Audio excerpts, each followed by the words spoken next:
Hello. Welcome back to another Pen Talk. Thanks for tuning in. Thanks for joining me as I explore the amazing wide world of pens and pen accessories. And you see before you one of the more essential pen accessories is a journal. But not just any journal. This is a leather-bound vintage journal with some very interesting paper. Being a YouTube influencer, and I will use that term sarcastically, occasionally I get requests from companies, and they ask me if I would like to review their products. Most of the time I say no. A lot of them are not even pen related. They just, I guess, contact me because they see me on YouTube. Maybe because I have 10,000 plus subscribers, they say, oh, this is somebody we should engage with. But I get the email, I do my due diligence, I check them out, check websites, and this intrigued me.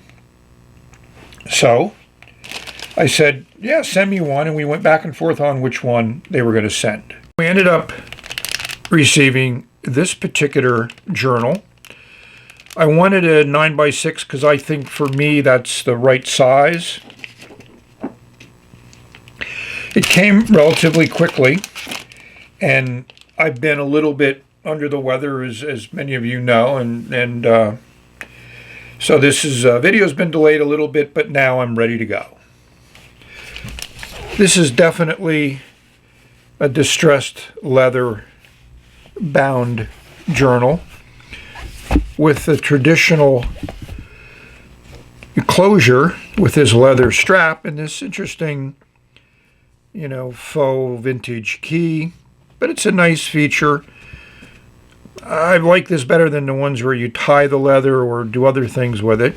But you take this off, you undo it, and there's no question that this is really nice vintage leather.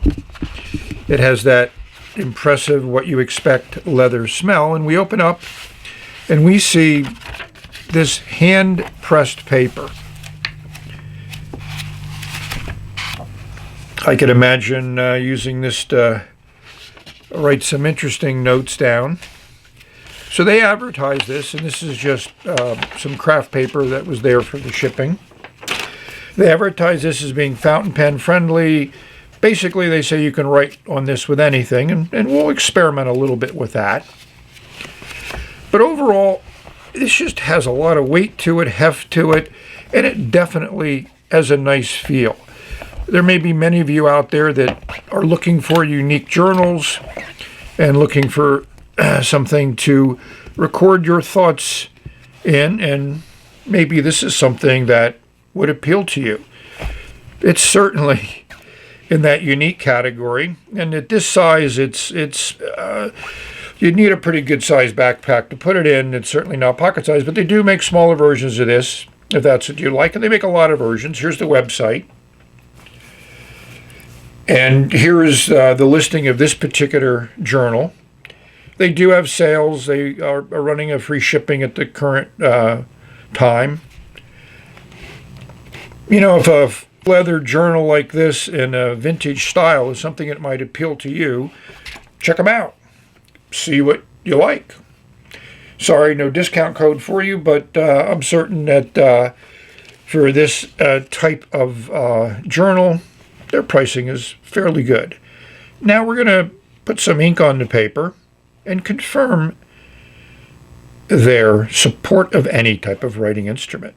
So I've written on the last page of the journal. When I test a journal, I always go to the last page, because who knows where this journal might end up after I decide its final destination. So I could just tear out the back page and none the wiser. So my first impressions are this paper is definitely a unique writing experience. It's something you need to get used to. And I did a variety of things I wrote with on here.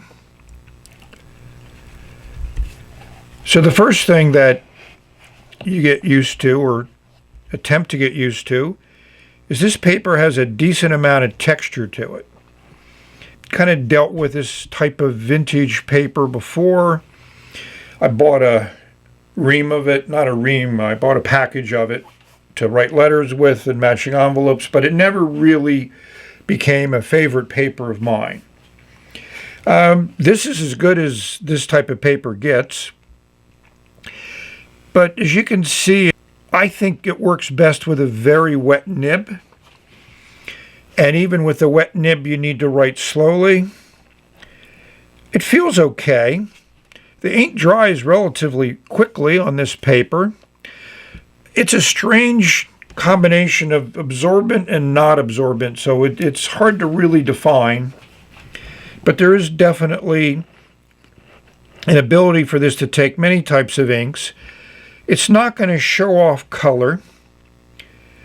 So we can see here the Coraline d'Egypte and Mentha Aquatica. So you got a green ink and an orange ink, and they're just kind of muted.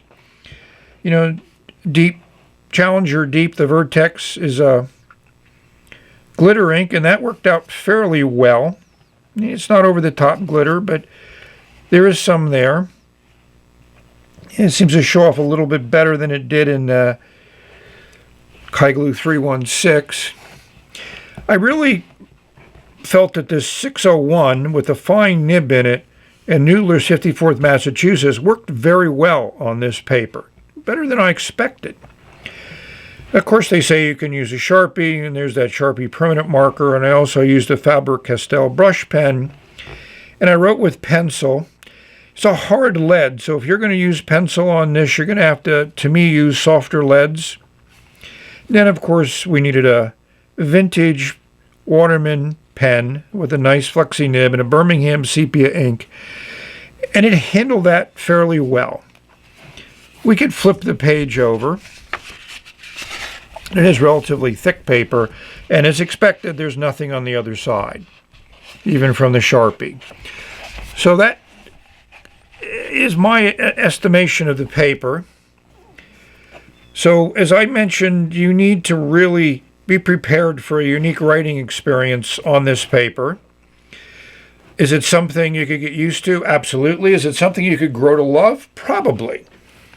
Because we got so many papers like Tomo River and Rhodia and Clairefontaine and everything else that you want the nib to glide and feel like butter. It's not going to happen on this type of paper. But sometimes you just like getting out there and riding around in the dirt and sliding and hitting some bumps, and just kind of reminds me of that type of an experience. As my electric bike is still sitting in the garage, and I still need a few more days until I'm ready to ride it. Also, I need to put a new inner tube in the rear tire, and a story for another day when I do my video review of the bike. So let's sum up my experiences with this Nomad journal. So in summation, I would say that this is a very unique experience, a very unique journal. I think, like with fountain pens, something you need to acquire a love for. That paper is definitely unique. Every pen you have is going to write on it differently than it does on any other paper. Would it make a great journal? Well, aesthetically, I can't imagine a better looking journal. You know, kind of feels like you're back in the wild, wild west. Or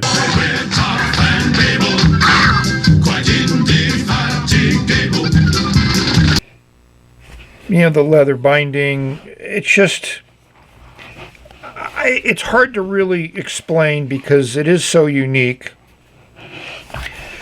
And it is made well, and that leather is just phenomenal. I like it. I present in this video for you to decide whether you like it or not. So give it a shot. Look up the website. See if there's something that strikes your fancy.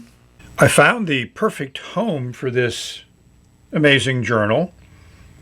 My granddaughter loves Hogwarts and other mystical and magical things, and this journal is just perfect for her. She loves it. So maybe there's a granddaughter or other person in your life who would also find something like this a very special gift. And if you do happen to either have a Nomad journal or you do purchase one, let me know in the comments and let me know what your thoughts are on it. So if you reached the end of this video, thank you very much for watching. Hope this video finds you safe, healthy, and happy.